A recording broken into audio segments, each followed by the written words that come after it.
You need to find your wallet address on Coinbase. Here's how to do it in under a minute. Basically, you have to open up the Coinbase app, or as you can see, I'm on the website. And from this home screen, all you have to do is hit receive crypto.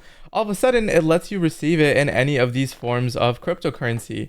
So this is probably the most confusing part that I had to go through. But basically, you can get the money in any of these forms. Whatever form they have their money in, lets you send it through this. So let's say they have Solana, they can send you it through Solana, but you have to give them your specific Solana Bitcoin code. Okay, I shouldn't say Bitcoin, but your specific wallet code attached to Solana. So this code is going to be different from this code, and it's going to be different from this code. So just make sure you know exactly what they're sending you.